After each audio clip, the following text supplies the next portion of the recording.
हरे कृष्णा, राधे राधे। आपका स्वागत है आपके अपने चैनल राधा कृष्ण लीला में। आज हम आपको सुनाएंगे गणेश चतुर्थी की व्रत कथा। श्री गणेश चतुर्थी व्रत की पौराणिक कथा के अनुसार एक बार भगवान शिव तथा माता पार्वती नर्मदा नदी के किनारे बैठे थे।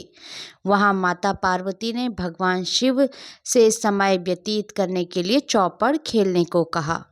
शिव चौपड़ खेलने के लिए तैयार हो गए, परंतु इस खेल में हार जीत का फैसला कौन करेगा, यह प्रश्न उनके समक्ष उठा।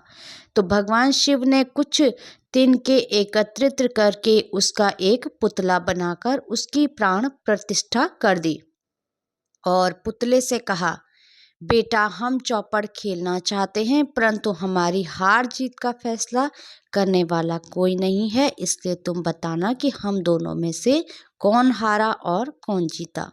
उसके बाद भगवान शिव और माता पार्वती का चौपड़ खेल शुरू हो गया। यह खेल 3 बार खेला गया और संयोग से तीनों बार माता पार्वती ही जीत गई। खेल समाप्त होने के बाद बालक से हार जीत का फैसला करने के लिए कहा गया, तो उस बालक ने महादेव को विजय बताया। यह सुनकर माता पार्वती क्रोधित हो गई और क्रोध में उन्होंने बालक को लंगड़ा होने, कीचड़ में पड़े रहने का श्राप दे दिया। बालक ने माता पार्वती से माफी मांगी और कहा कि यह मुझसे अज्ञानतावश ऐसा हुआ है, मैंने किसी द्वेष भाव में ऐसा नहीं किया। बालक द्वारा क्षमा मांगने पर माता ने कहा, यहाँ गणेश पूजन के लिए नाग कन्याएं आएंगी, उनके कहे अनुसार तुम गणेश व्रत करो, ऐसा करने से तुम मुझे प्राप्त करोगे।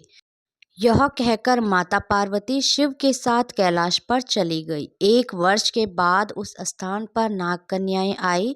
तब नाग कन्याओं से श्री गणेश के व्रत की विधि मालूम करने पर उस बालक ने 21 दिन लगातार गणेश जी का व्रत किया। उसकी श्रद्धा से गणेश जी प्रसन्न हुए। उन्होंने बालक को मनोवांछित फल मांगने के लिए कहा। उस पर उस बालक ने कहा, हे विनायक, मुझ में इतनी शक्ति दीजिए कि मैं अपने पैरों से चलकर अपनी माता पिता के साथ कैलाश पर्वत पर पहुंच सकूं और वे ये देख प्रसन्न हो।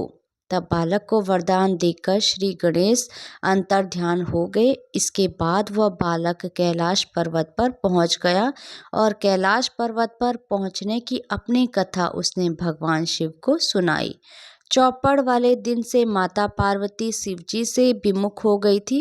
अंत देवी के रुष्ट होने पर भगवान शिव ने बालक के बताए अनुसार 21 दिनों तक श्री गणेश का व्रत किया। इस व्रत के प्रभाव से माता पार्वती के मन से भगवान शिव के लिए जो नाराजगी थी वह समाप्त हो गई।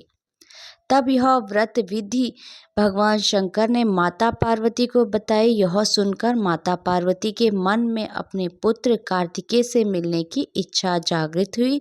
तब माता पार्वती ने भी 21 दिन तक श्री गणेश का व्रत किया तथा दुर्वा, फूल और लड्डुओं से गणेश जी का पूजन अर्चन किया।